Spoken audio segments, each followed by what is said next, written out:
자, 안녕하세요. 명절을 보내고요. 그다음에 9월 셋째 주 수업 진행해 보도록 하겠습니다. 어떻게 명절들은 다 잘 보내셨는지 모르겠어요. 시골들 고향에 잘 다녀오셨나요? 근데 이제 이번 명절, 민족의 대명절 추석을 보내면서 참 많은 게 달라졌다라는 생각을 갖게 됐어요. 대표적으로 예전에는 시골 한번 가려면, 예전이라고 하는 건 뭐 한참 전일지 모르겠지만, 시골 한번 가려면 막 10시간씩 걸리고 그랬었는데, 이제는 그런 모습은 많이 사라진 것 같아요. 특히나 이번 명절 같은 경우는, 뭐 지난 명절도 마찬가지지만, 코로나라고 하는 변수가 있었기 때문에 더더욱이나 그렇게 되지 않았었나라는 생각도 들지만, 단순 코로나 때문이 아니라 사회적인 변화를 얘기하지 않을 수가 없어요. 예전에 한번 살펴볼까요? 한 30년 전, 40년 전으로 봤을 때는요. 자, 보시는 바와 같이 어때요? 엄청나게 이제 귀경길, 귀성길이 많이 밀렸었단 말이에요. 서울에서 부산까지는 막 16시간이 걸리고요. 서울 광주가 18시간. 와, 엄청나죠? 저 아래 사진 보면은 이렇게 많은 차들. 심지어는 밀리다 보니까요. 사람들이 이렇게 다 나와요. 뭐 화장실 때문에도 나오고, 그다음에 뭐 밥 먹으러도 나오고, 이렇게 다 나와가지고 엄청나게 오래 걸렸었는데, 지금은 이런 모습은 좀 없어진 것 같아요. 그래서 뭐 밀리더라도, 평소에 주말 정도, 아니면 그보다 살짝 더 요 정도인 거지, 그만큼 많이, 귀성 많이 하지 않은 거, 첫 번째고, 두 번째로는 하더라도 도로가 잘 많이 뚫렸어요. 많이 뚫렸고, 그렇게 되다 보니까 이것 또한 다 이제 변화입니다. 그래서 오늘은 본격적인 수업에 들어가기 앞서가지고요. 우리가 이제 한 가지 주제식 얘기를 나누는데 변화, 사회적인 변화, 미래 사회로의 변화라고 하는 부분에 대해서 얘기를 나눠보려고 합니다. 사실 이런 부분에 대해서는 항상 저는 고민을 많이 하고요. 작년 같은 경우에 이와 관련해서 이제 기고문을 쓴 적도 있었는데 그 내용 같이 한번 살펴보도록 할게요. 자, 미래 사회로의 변화에 대해서 같이 내용이 짧진 않지만 같이 한번 보는 시간 갖도록 할게요. 자, 미래 사회로의 변화. 우리가 살아가고 있는 이 사회는 살아있는 생물과 같아서 항상 변화하고 있기 때문에 이런 흐름을 이해하고 미래 사회의 변화를 예상하는 것이 필요하다. 미래를 예상하려면 무엇보다 과거부터 지금까지 어떻게 변화했는지 살펴보는 것이 우선일 것이다. 우리나라의 시가총액 상위 종목을 보면 지난 한국 경제를 이끌었던 자동차, 철강, 건설 등의 중후장대 산업이 지난 20년이라는 시간이 흐르면서 뒤로 물러나고 이제 IT, 바이오 등 신성장 산업이 그 자리를 빼차게 되었다. 우리나라보다 먼저 변화를 맞고 있는 미국의 경우를 살펴보면 지난 10년 사이 시가총액 상위 종목에 전통의 에너지, 통신 업종이 물러나고 소위 빵이라고 불리는 페이스북, 애플, 아마존, 넷플릭스, 구글 등의 플랫폼 기업이 올라왔으며 우리나라 또한 최근 카카오가 시가총액 규모에서 현대자동차를 따라잡은 것은 큰 시사점을 준다 할 수 있다. 이것도 벌써 제가 작년에 기고했던 내용이고 지금은 또 상황이 또 달라졌죠. 그렇다면 지금부터 현재와 미래의 사회 현상을 살펴보도록 하겠다. 현재 노동시장에서 필요로 하는 인재는 주입식 교육을 통해 길러진 인재이다. 사회적 분위기가 시험 성적 우수자가 능력자라는 인식을 갖고 있기 때문이다. 하지만 교육 현장과 실제 노동시장과는 적지 않은 괴리가 존재하며 이런 불일치로 인해 학력 인플레이션과 스펙 과다 현상이 발생하고 있다. 미래 사회는 첨단 과학기술 발달로 직업의 세부담이 다양한 다변화가 예상되며 기존의 노동시장에 대한 전문성과 융통성이 요구된다. 특히 IT 분야에는 신흥 재벌의 80% 이상이 IT 산업에서 생성될 만큼 비용의 증가 없이 높은 수익이 가능하기 때문에 다른 산업에 비해 이런 현상이 더 빨리 나타나고 있다. 뿐만 아니라 우리나라의 가장 큰 사회 문제 중 하나인 고령화 또한 미래 사회 변화의 요인이다. 우리나라는 이미 인구의 14%가 65세 이상의 노인으로 구성되어 있으며 15년 후에는 일본을 제치고 전 세계에서 가장 고령화가 심각한 나라가 될 것으로 예상되고 있다. 이는 노동력 감소라는 문제를 야기하게 되었고 자연스럽게 외국에서 노동자들의 이주가 더 활발해지고 다문화 가정이 증가하고 있으며 이 속도는 더욱 빠르게 진행될 걸로 예상된다. 뿐만 아니라 결혼을 당연하게 생각했던 사회적 인식이 선택으로 변경되면서 1인 가구의 비중이 급격하게 늘어나고 있다. 이 부분과 관련해서 우리가 이제 오프라인에서 만났으면 좀 같이 이제 결혼이라고 하는 내용 갖고 한번 나눠봤으면 좀 제가 흥미롭지 않았을까 싶은 생각이 좀 들어요. 이런 여러 가지 사회 현상으로 인해 미래 사회는 창의성의 사회로 변화하게 될 것이다. 화면이 두 개니까 헷갈려요. 미국의 산업 애널리스트 벤 바자린의 충격적인 보고서에 의하면 향후 5년 안에 삼성이 휴대폰 시장에서 철수할 수 있다고 말하고 있다. 삼성이 전 세계 선두 기업은 맞지만 휴대폰이 아닌 안드로이드 OS, 즉 운영체제의 선두 기업이기 때문에 운영체제만으로는 중국의 맹렬한 추격을 따돌리기가 힘들 거라는 주장이다. 휴대폰 시장의 양대 산맥이라 할 수 있는 삼성과 애플을 비교해보면 삼성은 기술 중심이며 애플은 사람 중심이라고 할 수 있다.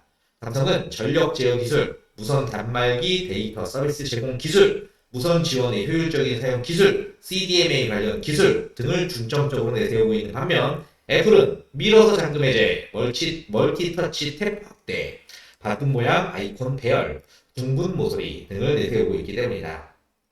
샤오미의 맹추격을 보면 기술은 단기간 안에 추격이 가능해도 애플의 창의성은 단기간 안에 따라잡기 힘들다는 것을 알 수 있다. 무엇보다 애플의 가장 큰 장점은 수요에 공급을 주는 것이 아니라 공급을 만들어 수요를 창출한다는 것이다. 처음부터 스마트폰에 대한 수요가 있었던 것은 아니다. 수요가 있었던 것이 아니라 공급을 통해 새로운 수요를 만든 것이다. 이렇듯 공급 과잉 시대를 살아가고 있기 때문에 새로운 시장, 즉 블루오션을 스스로 만들어야 하는 것이다. 과거를 발명의 시대라고 한다면 미래를 혁신의 시대라고 할 수 있다. 19세기 발명품으로는 증기기관차, 경비행기 등이 있으며 20세기에는 컴퓨터와 인터넷 등을 들 수 있다. 과연 어떤 것이 더 위대한 발명품일까? 1900년에 사는 사람이 1960년에 오고 1960년에 사는 사람이 2020년에 왔다고 가정한다면 전자가 훨씬 더 충격적인 발명일 것이다. 사람이 하늘을 날아다니고 말이 아닌 기계가 이동수단이 되었을 말이다. 1900년 이후로 기술 혁신 속도가 상당히 빠르게 진행되었다고 생각하지만 실제로는 상당히 천천히 진행되고 있는 것이 사실이다. 이미 새로운 것들이 많이 발명되어 있기 때문에 상상을 통해 새로운 것을 발명하던 시대에서 이미 새로운 것을 새로운 시각에서 바라보고 생각해서 새롭게 혁신을 하는 시대로 변화된 것이다. 이게 굉장히 중요한 말입니다. 예전에는 새로운 걸 만들고 발명하고 이게 굉장히 중요한 내용이었는데 지금은 새로운 걸 만드는 게 아니라 이미 나와 있는 것에 대한 재고를 하는 거, 새롭게 바라보는 거예요. 그러다 보니까 자 19세기 같은 경우에 자 최고 기업이 어디였어요? GE란 말이에요. 근데 여기에 경영 철학은요, Imagination at Work, 즉 발명은 상상에서 나오니 상상력을 강조하는 내용이었는데 20세기 세계 최고 기업인 애플의 경영 철학은요, Think difference, 다르게 생각하라. 발명이 아니라 기존과 다르게 생각하라 라고 하는 내용인데 스마트폰의 경우 스마트폰과 컴퓨터의 기능을 합쳐놓은 것으로 새로운 발명이 아니라 다르게 생각하는 데서 기인한 것이다 라고 보는 것입니다. 미래에는 인간 중심의 3차 산업이 발달하게 되는데요. 지금까지는 경공업, 중공업, 건설업, 제조업 등의 물질 중심의 제조업이 성행했다면 미래에는 의료, 교육, 게임, 놀이공원 등 어디서 넘어갔구나. 놀이공원 등 사람 중심, 인간 중심의 서비스업, 즉 3차 산업이 발달하게 될 것이다. 또한 노동사회에서 소비사회로, 특히 이미지 중심의 소비사회로 변화하게 될 것이다. 과거에는 인간은 일, 즉 인간이 자기 스스로를 정의할 때 노동으로 정의를 했단 말이에요. 나는 뭐 하는 사람이에요. 네, 무슨 일을 하는, 잡이, 난 일하는 걸 가지고 얘기를 했다면 지금은 좀 달라졌어요. 그래서 어딨니? 인간은 일, 즉 인간이 자기 스스로를 정의할 때 노동으로 정의했었지만 이미 현대사회는 노동사회가 아닌 소비사회가 되었으며 소비의 핵심은 제품의 실질적 가치를 소비하는 것이 아니라 이미지를 소비하는 것으로 변화되고 있습니다. 명품 가방을 선택할 때 가죽의 질이나 효율성보다는 이미지를 소비하는 것이 바로 이것입니다. 이러다 보니 기업이나 개인도 이미지를 잘 만들어 성공할 수 있습니다. 기업의 측면에서 대표적인 회사가 바로 스타벅스입니다. 광고를 하지 않고 스토리를 만들어서 스토리 마케팅을 펼치고 있고요. 대표적으로 중국 진출 당시 오전 9시까지 스타벅스 마크를 보여주면 커피를 할인해주며 일찍 일어난 부지런한 당신을 응원한다는 스토리를 만들었으며 우리는 번호표를 나눠주지 않고 고객의 이름을 불러서 고객과의 친밀도를 높인다는 마케팅을 펼치고 있습니다. 개인의 측면에서 본다면 성형수술금은 이미지 소비에 좋은 예라고 할 수 있으며 좋은 대학에 진학하고자 하는 학생은 그 진학 자체보다는 그 대학의 이미지를 소비하려고 하는 것이다 라고 볼 수도 있다는 거죠.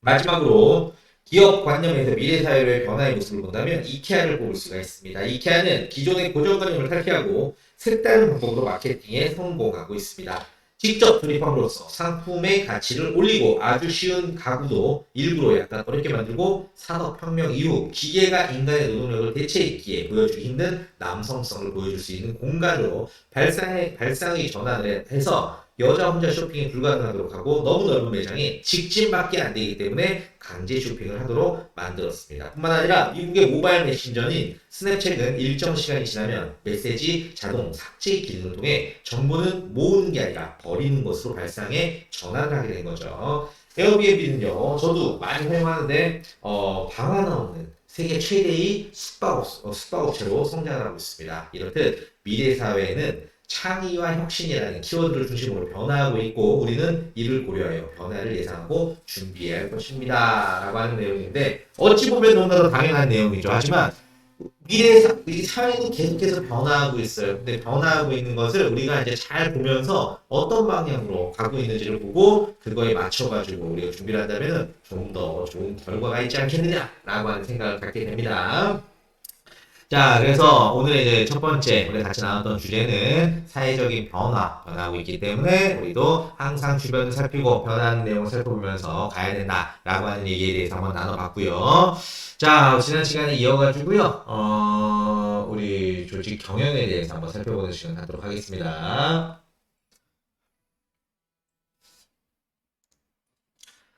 자, 우리가 이제 지난 시간에 살펴봤을 때는 이제 경영이라고 하는 거에 대해서 살펴보면서 피터 드러커의 세 가지 질문에 대해서 얘기를 나눴었어요. 그래서 우리의 사업은 무엇인가? 그리고 우리의 고객은 누구인가? 그리고 고객은 무엇을 가치 있는 것으로 생각하는가라고 해서 사업을 진행하는 데 있어서 어떤 질문이 생겼을 때 이 세 가지 질문을 기본적으로 던지게 되면 거기서 답을 얻을 수 있을 것이다. 지난 시간에 했던 거 기억나시죠? 이제 이거 이후로 우리가 봤던 것이 경영관리의 관리 기능입니다. 라고 하는 걸 봤어요. 그래서 관리라고 하는 건 이제 하나씩 이제 경영을 하기 위해서 단계별로 가야 되는데 계획화, 조직의 목표를 설정하고 목표 달성 방안을 제안하는 활동, 그 다음에 계획화하고 그다음에 조직화, 추상적인 계획을 실질적으로 변경해서 조직을 구성하는 거, 지휘화, 이 구성한 조직을 내가 채용도 하고 이끄는 활동을 지휘하라고 하고요. 통제하라고 하는 거는 이거에 대해서 루틴을 만들고 문제점을 찾아내가지고 수정을 보고 해서 조직의 성과 달성 여부를 판단하고 문제 해결을 하는 활동으로서 이거는 한 번에 딱 끝나는 게 아니라 지속적으로 계획화를 하고 거기에 조직화를 진행하고 지휘화하고 이걸 통제화하고 다시 계획하고 그다음 조직화, 지휘화, 통제화 이런 반복적인 활동을 통해 가지고 이런 경영의 관리 기능이 서로 배타적이거나 독립적이거나 하는 것이 아니고 연속적이며 반복적이고 상호 보완적인 관계를 가질 때 기업의 경영 성과가 커진다라고 하는 것까지 우리가 이제 지난 시간에 배웠어요. 자, 그렇다면 이번 시간에는 뭐에 대해서 배울 것이냐? 이번 시간은 플랫폼이라고 하는 거에 대해서 한번 배워보려고 합니다. 플랫폼은 뭐예요? 기차역이시나, 기차역. 아니면 기본 뼈대, 뭐 이렇게 얘기할 수도 있을 텐데요. 경영의 플랫폼, 경영의 출발점이면서, 그 다음에 이념이 철학이 포함되어 있다라고 얘기할 수가 있어요. 자, 내용 보면, 경영의 출발점은 플랫폼이라고 할 수 있습니다. 플랫폼은 자동차의 기본 뼈대, 기차가 들어오는 곳, 원유를 시추하는 구조물 등 개념이 다양합니다. 사람들은 기차역이나 전철역의 플랫폼에서 여행의 목적지를 향해 기차나 전철을 기다려야 되는데 처음에 어떤 방향의 플랫폼에 위치하느냐에 따라서 여행지가 결정하게 됩니다. 모든 것을 시작하는 출발점, 바로 이게 플랫폼이라고 하는 거죠. 기차역. 그렇다면 우리가 경영을 해나감에 있어가지고요. 경영의 플랫폼, 출발하는 기본선상, 뼈대, 베이스가 무엇이냐라고 보는 건데요.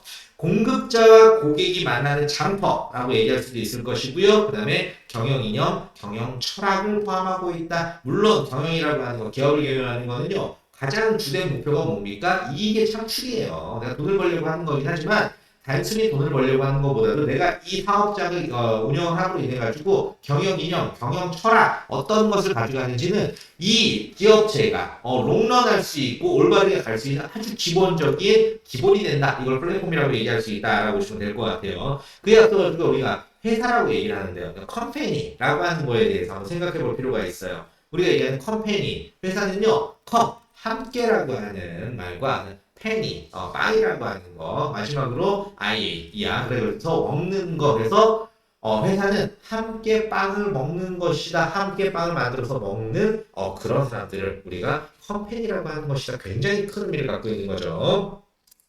자, 그래서 우리가 경영의 플랫폼을요, 크게 한 3가지 정도로 얘기를 하게 되는데, 오늘 이 굉장히 중요한 내용입니다. 어찌 보면은, 우리가 중고등학교 때 도덕이라고 하는 과목이요.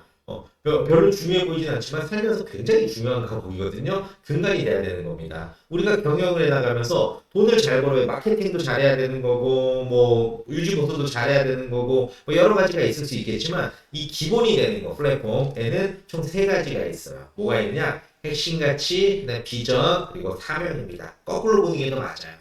사명을 가지고 있고요. 거기에 따른 비전이 형성되고요. 비전에 의한 핵심 가치가 만들어진다. 먼저 요약된 것부터 설명을 드리면 사명이라고 하는 건요. 조직의 존재의 이유를 사명이라고 합니다. 그렇다면 비전이라고 하는 거는요. 미래의 원하는 모습, 20년 뒤, 30년 뒤 우리 이런 모습을 가져갈 거야 라고 하는 게 뭐예요? 비전이라고 볼 수 있을 거고요. 핵심 가치라고 하는 거는 우리가 굉장히 가치 있게 생각하기 때문에 반드시 해야 되는 것, 이게 핵심 가치다 라고 봐주시면 될 것 같아요. 오늘 이 내용과 관련해서 조금 더 구체적으로 살펴보도록 할게요.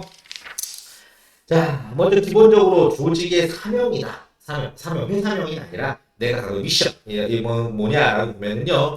사회 속에서 조직의 존재의 이유를 말합니다. 기업의 존재의 이유는 기업 내부의 관점이 아닌 외부 관점, 즉 고객 지향적인 관점에서 정의되어야 합니다. 내부적인 관점으로 봤을 때는 이익 추구가 가장 큰 목적이겠지만 우리가 회사를 만들고 기업을 경영하며 있어가지고요. 가장 큰 외부적인 요인으로 봤을 때, 외부적인 시각으로 봤을 때, 고객의 입장으로 봤을 때 이 회사가 존재해야 되는 이유, 이 기업이 존재해야 되는 이유, 그것이 바로 사명이다, 미션이다 라고 보시면 될 것 같아요. 자, 항공사의 경우에는요, 외부의 시선이다 보니까 고객이나 물류를 안전하고 정시에 운송하는 것이 사명이 되는 거예요. 자, 공공기관 같은 경우는 해당 서비스의 제공을 통해 사랑과 존경을 받을 것이라고 하는 게 사명이 될 수 있는데요. 그렇다면 우리나라의 글로벌 그룹이죠. 가장 큰 그룹인 삼성 같은 경우에 사명이 무엇이냐라고 보면요. 인재, 기술, 인류공학.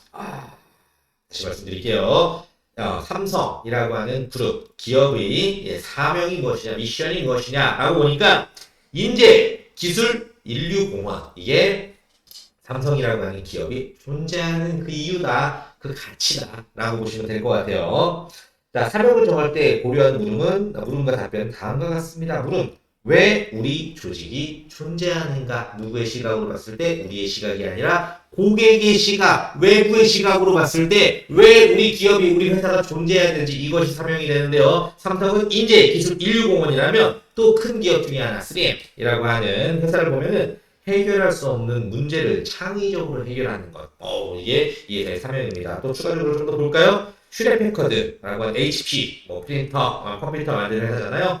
인류 복지와 발전을 위해 기술적으로 공헌함. 인류 복지와 발전을 위해 기술적으로 공헌함.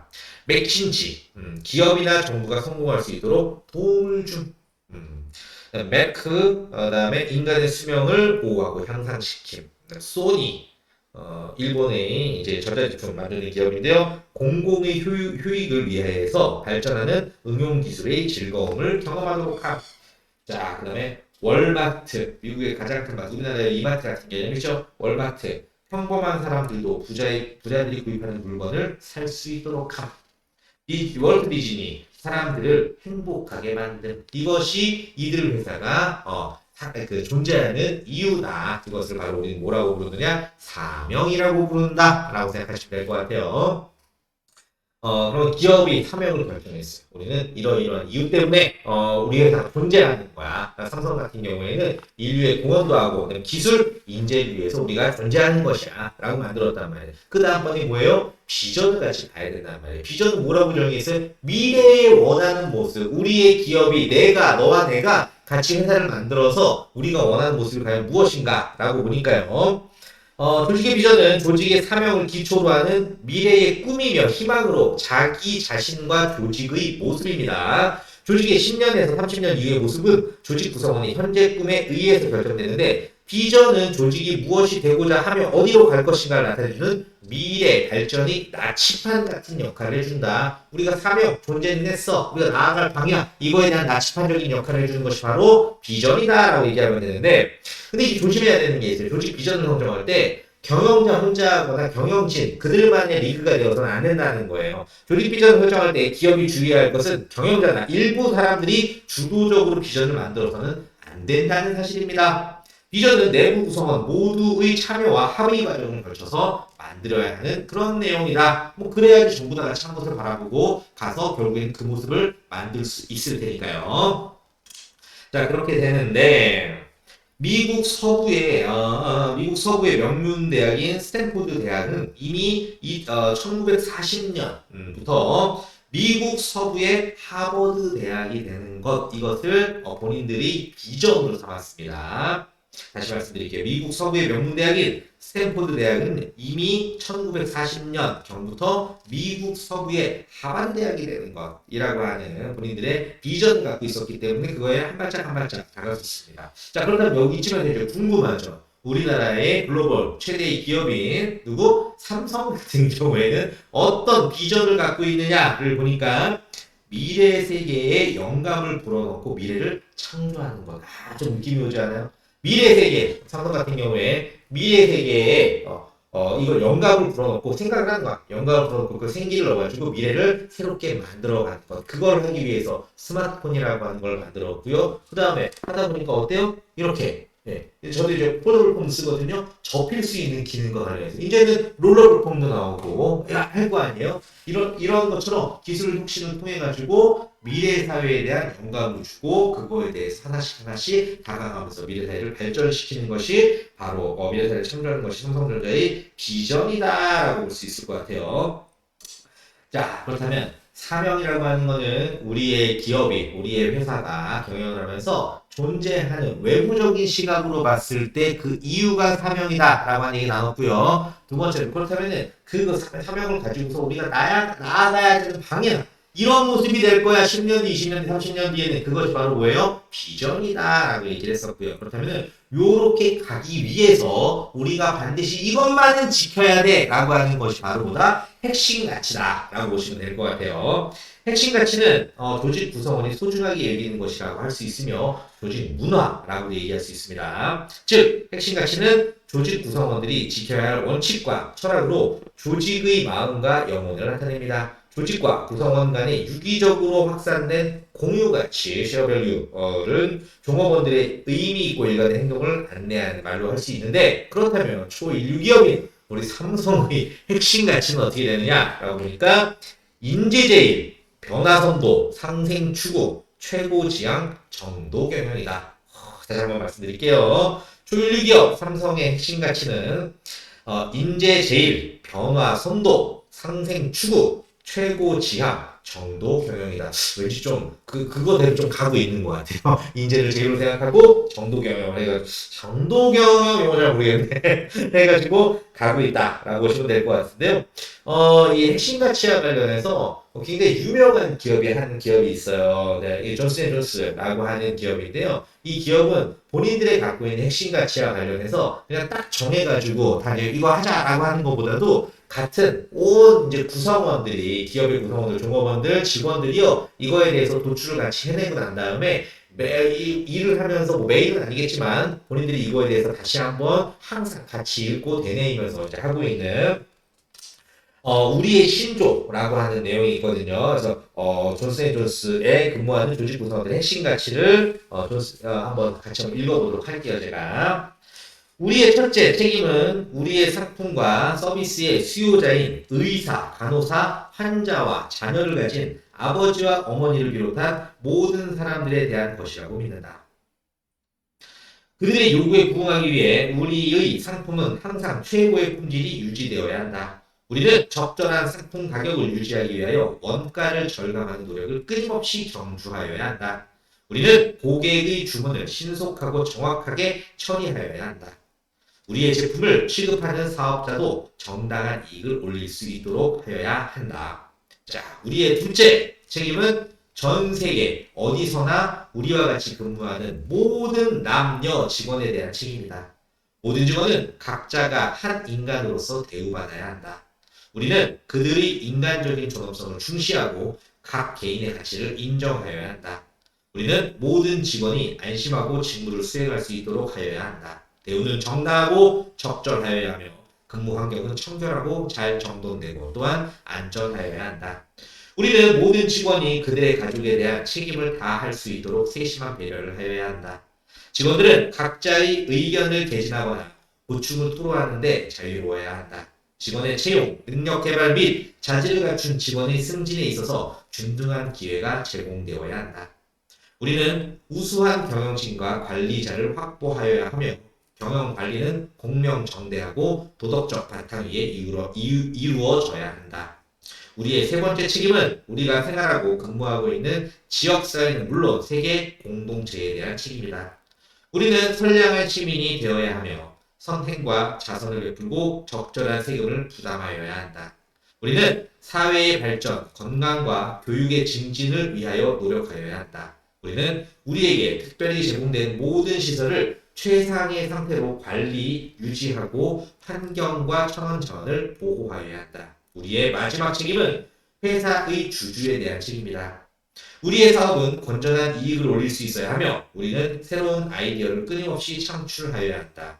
연구개발을 계속 수행하여야 하고 혁신적인 프로그램을 기획하여야 하며 실패할 경우 이를 극복해 나가야 한다. 새로운 장비를 구입하여야 하며 새로운 시설을 제공하여야 하고 새로운 상품을 개발하여야 한다. 또한 역경에 대비한 대책을 항상 강구하여야 한다. 우리는 이러한 원칙에 의거하여 사업을 수행함으로써 주주들이 정당한 이익 배당금을 받을 수 있게 하여야 한다. 참 내용을 이렇게 쭉 보면은 참 잘 쓴 것 같아요. 그래서 정말 주옥 같은 내용인데 우리가 이제 갖고 있어야 될 책임에 대해 얘기하잖아요. 총 4가지의 책임을 얘기합니다. 첫 번째 책임은 우리의 수요자, 직접적인 고객인 의사라든가 간호사라든가 환자들을 위한 책임에 대해서 얘기하고 있고요. 두 번째 책임으로서는요, 우리하고 같이 일을 하고 있는 모든 직원들, 세계에 있는 모든 직원들이 차별받지 않고 동등한 기회를 줘야 되는 거고 이들에 대해서는 적절한 환경이라든가 대우에 대해서 받아야 된다라고 하는 책임을 갖고 있다는 거고요. 세 번째 책임으로는요, 지역사회라든가 아니면은 공공적인 부분에서 우리는 기여해야 할 책임이 있다. 마지막으로는 기업자다 보니까 어때요? 우리는 주주들한테, 회사의 주인인 주주들한테 이익을 돌려줘야 되는, 이익을 창출시켜줘야 되는 책임 또한 갖고 있다라고 얘기를 하고 있습니다. 자, 그렇게 해서 굉장히 중요한 부분에 대해서 오늘 이제 배웠어요. 선생님 같은 경우에는 기업 컨설팅을 하는 사람이다 보니까 각각 이제 뭐 중소기업, 뭐 비교적 좀 중견기업, 뭐 이런 기업체들에 대해서 가서 이제 내용을 보고 발생한 문제에 대해서 해결도 하고요. 앞으로 나아갈 방향에 대해서 컨설팅을 하게 되는데 이게 별거 아닌 것 같은데 굉장히 중요합니다. 과연 이 회사의 사명, 그 회사의 이름 말고요. 그러니까 미션을 어떻게 정해놨고, 네, 이거를 가져가고자 하는 우리가 저걸 달성하기 위해서 10년, 20년 뒤에 이런 모습이 되어 있을 거야 라고 하는 비전을 갖고 있는데 이 비전에 대해서 그냥 CEO가 정한 거, 사업주가 정한 거야가 아니라 전체 그 조직 구성원들이 얼마만큼 공감을 하고 있고요. 그걸 하기 위한 구체적으로 반드시 이것만큼 우리가 지키자라고 하는 약속, 우리의 결의라고 할 수 있는 핵심 가치가 기본적으로 되어 있느냐, 공유가 되어 있느냐, 생각을 하고 있느냐, 그렇지 않느냐의 차이는